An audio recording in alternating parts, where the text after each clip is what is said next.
Muito complicado estudar a Bíblia, vem comigo que eu vou te ensinar o segundo livro das Crônicas, facinho, facinho. No livro nós vamos ver o templo, a fidelidade de Deus e o caminho para a restauração. O segundo livro de Crônicas continua a história iniciada em 1 Crônicas. Enquanto o primeiro livro concentra-se em Davi, na preparação do templo, este livro começa em Salomão, mostrando a construção, a dedicação do templo, acompanhando a história dos reis de Judá e a destruição de Jerusalém e o exílio babilônico. Mas existe algo muito importante. Crônicas não é apenas a história de reis. É uma história de relacionamento com Deus. O autor está ensinando os israelitas que retornaram do exílio que a verdadeira restauração da nação precisava começar pela restauração da sua relação com o Senhor. Uma das grandes mensagens do livro é: quando o povo se afasta de Deus, colhe as consequências, e quando se humilha, busca o Senhor, abandona seus maus caminhos, encontra misericórdia. O autor também não é identificado diretamente, provavelmente a tradição judaica deixa como Esdras. Originalmente os dois livros são um, e foi escrito por uma comunidade que havia experimentado o exílio. Precisava compreender sua identidade e a sua relação com Deus. Segundo Crônicas, cobre aproximadamente 400 anos. Começa com Salomão, termina com o decreto de Ciro, rei da Pérsia, permitindo que os judeus retornassem a Jerusalém. E isso é muito importante, porque o livro começa com a construção do templo e termina com a possibilidade de reconstruí-lo depois dele ter sido destruído enquanto eles estavam no exílio. Ou seja, a história termina com esperança. O livro pode ser dividido em 4 grandes partes. Dos capítulos 1 ao 9, nós vamos ver o reinado de Salomão. Nós vamos ver o pedido de sabedoria, a construção do templo, a dedicação do templo, a oração de Salomão, a visita da rainha de Sabá, riqueza e glória de Salomão e a morte de Salomão. Nos capítulos 10 ao 20, nós vamos ver a divisão do reino. Roboão, ele vai assumir o trono, o reino se dividir e diversos reinos governam Judá, e Asa promove reformas, Josafá busca o Senhor. Temos aqui reino do sul, reino do norte. Nos capítulos 21 ao 36, nós vamos ver os últimos reis de Judá. Reis piedosos e perversos. Nós vamos ver que Ezequias promove uma grande reforma, Manassés se afasta de Deus e Josias restaura a lei e o culto. No quarto bloco, no capítulo 36, vamos ver a queda e a esperança.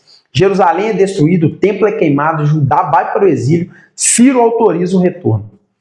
Salomão e a sua sabedoria. O livro começa com Salomão buscando a Deus, depois pergunta o que ele queria. Salomão não pede riqueza e fama, mas pede sabedoria.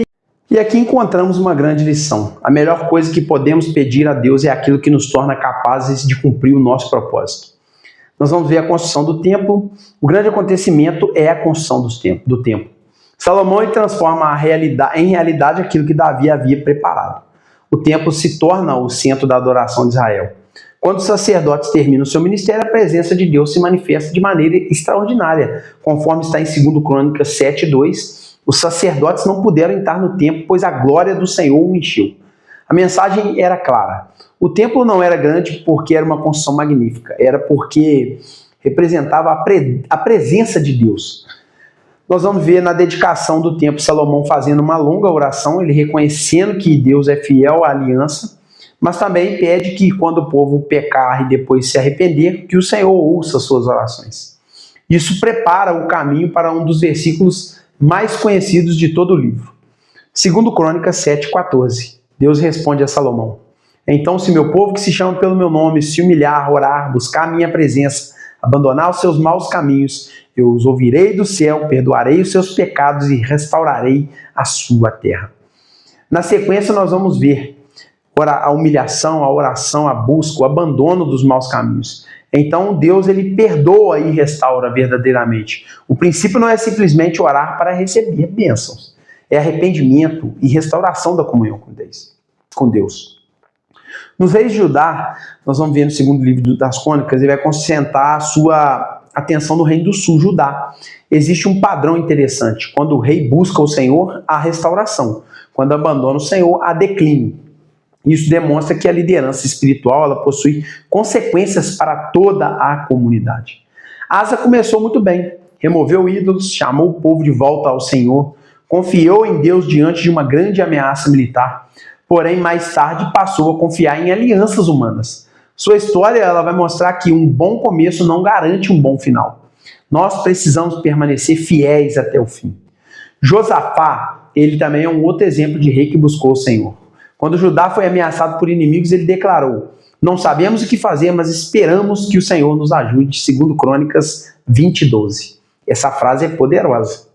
Josafá não fingiu ter todas as respostas, ele reconheceu sua dependência e Deus trouxe livramento.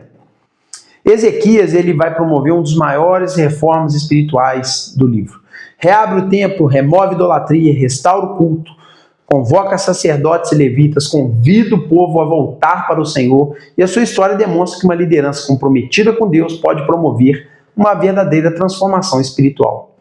Manassés representa o extremo oposto. Foi profundamente idólatra, praticou coisas abomináveis, afastou o povo do Senhor. Porém, algo extraordinário acontece. Quando está em sofrimento, se humilha, busca a Deus e o Senhor o restaura. Isso demonstra que a graça de Deus alcança até aquele que caiu profundamente quando existe arrependimento verdadeiro. Nós vamos ver também Josias. Josias foi um grande rei de Judá. Durante a reforma do templo, o livro da lei é encontrado, e quando Josias ouve a palavra, ele percebe o quanto que o povo havia se afastado, se arrepende e conduz a uma reforma. Avivamento verdadeiro começa quando a palavra de Deus volta a ocupar o centro. Apesar das reformas de alguns reis, Judá continuou em rebeldia. Finalmente chega o juízo. Jerusalém é destruída, o templo é incendiado, os muros são derrubados, o povo é levado para a Babilônia, e o capítulo 36 vai descrever uma das cenas mais tristes do Antigo Testamento. Mas o livro não termina na destruição, mas termina na esperança. Nós vamos ver o rei persa Ciro recebendo autoridade para permitir que os judeus retornem. E o último texto de Crônicas diz, segundo Crônicas 36, 23. Assim diz Ciro, rei da Pérsia: o Senhor, o Deus dos céus, me deu todos os reinos da terra, ele me encarregou de construir para ele um templo em Jerusalém, em Judá. Quem pertence ao povo dele, que o Senhor, seu Deus, esteja com ele, que vá para lá. Perceba, Crônicas termina com uma porta aberta, Jerusalém sendo reconstruída, o templo podendo ser reconstruído, o povo podendo voltar, e a história não termina. Os grandes ensinos que podemos tirar é que Deus responde a um coração quebrantado. Manassés mostra que ninguém está longe demais para se arrepender. Avivamento começa com a palavra de Deus. Josias descobriu a lei e percebeu a necessidade de mudança. Não existe verdadeira reforma espiritual sem o retorno das Escrituras. Deus procura humildade. Segundo Crônicas 7:14 apresenta um princípio fundamental: humildade, oração, busca, arrependimento, restauração. Nós aprendemos que liderança influencia gerações. Os reis afetaram diretamente a vida espiritual de toda a nação. Líderes precisam entender que as suas decisões não afetam apenas a si mesmos. Deus disciplina, mas não abandona a sua promessa. Judá foi levado ao exílio, mas Deus preservou o povo. A promessa continuou, o retorno foi possível. Segundo Crônicas, aponta para Jesus. O templo aponta para uma realidade maior. Jesus é representado no Novo Testamento como o verdadeiro templo. Os reis de Judá falharam e Jesus é o rei perfeito. Os sacerdotes precisavam oferecer sacrifícios repetidamente. Jesus ofereceu a si mesmo uma vez por todas. Jerusalém foi destruída, mas Cristo estabeleceu um reino que jamais será destruído. E a esperança de Crônicas encontra sua plenitude em Jesus. Segundo Crônicas 7:14, seu povo que se chama pelo meu nome, se humilhar, orar, buscar minha presença, abandonar seus maus caminhos, eu os ouvirei dos céus, perdoarei seus pecados e restaurarei a sua terra. Olha, nunca devemos colocar nossa confiança apenas em recursos humanos. Sabedoria é necessária para cumprir o nosso chamado. A presença de Deus deve ocupar o centro da nossa vida. A palavra de Deus precisa conduzir nossas decisões. O arrependimento envolve mudança de caminho.